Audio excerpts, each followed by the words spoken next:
Eden Zero is back, and this chapter completely blindsided me. Like, I am confused. The chapter starts off with the monster smashing through what seems to be a wall made of concrete and steel. Oh, geez, things are strong. And they just barrel through, attacking everything in sight, and obviously the protectors start, fighting them off. The guy from before continues to tell them that they need to go to the shelter now or they're gonna die. And Shiki's response is, okay, Homura, Happy, and Pina, you go to the shelter. The rest of us are gonna stay and fight. She questions if that's okay, but they basically point out that at the moment you can't really fight, and that's okay. There's nothing wrong with that. So this got a laugh out of me. Nino decides to do an anime attack where he yells out his move, and the lion guy comments on the fact that he's screaming out moves, which is funny because that's literally what happens in the manga. Like, characters always yell out their moves when they're doing things. Like, Shiki has tons of gravity moves. So the only time that anyone notices that an anime move is being yelled out in front of everybody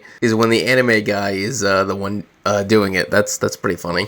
So Shiki starts attacking some animal-shaped monsters. And he's like, yeah, Rebecca, you focus on the bugs. Which she does. Her and Weiss are gunning them all down, as until a couple of them decide to latch onto her face and onto his crotch for some reason. There seems to be a lot more than there were last time, because last time, the only time they ever got overwhelmed was when, well, Valkyrie died. Other than that, they were able to hold off the bugs pretty well. So I don't really know why there's so many this time. Yeah, so back at the shelter, that man that was trying to get them to the shelter talks to Homura, and he said, you called Madame Kirina your mother. Is that true? And they start to have a conversation. So this guy actually knew her mother, and apparently he also knew the story of why she couldn't return to Homura. So it's unclear if she's actually friends with this guy or she's personable with everybody, so everyone just knows her story because she's a famous hero of this planet. But he seems to be a good guy who really does empathize with Homura. So the guilt of not being out there fighting with them eventually does get to Homura, and to the point where she decides to take off, which is a good thing because currently the monsters are overwhelming everyone. There's just way too many.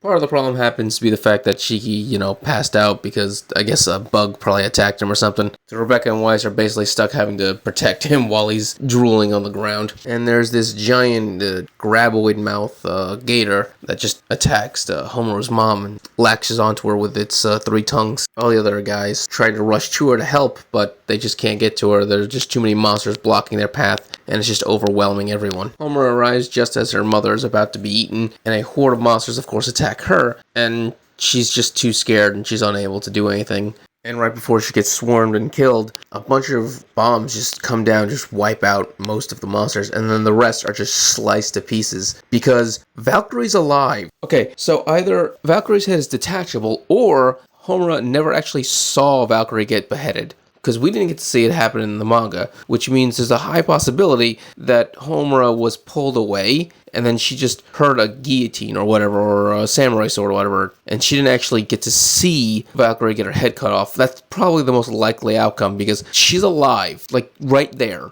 I can't imagine she'd be able to get her head cut off and just keep walking. And this is actually the thing that Homura needed, because at the moment of seeing Valkyrie, all of her memories come back from the old world. And with Valkyrie's order to save her mother, Homura does it. She gets back her memories, she gets back her moves, and she just cuts down the giant graboid alligator. And the chapter ends with Homura's mother seeing her, Valkyrie smiling, and Homura, of course, happy to the fact that they're in such a beautiful world. And, what? I say again, what? I just don't understand what's going on. My head hurts. Once again, I think it's the fact that Homura didn't actually get to see her head get off. That's the only explanation that makes sense. I mean, it's great that Valkyrie's alive, and it's great that all the Shining Stars will be able to see her again, but once again, this is just a left turn that I did not see coming at all.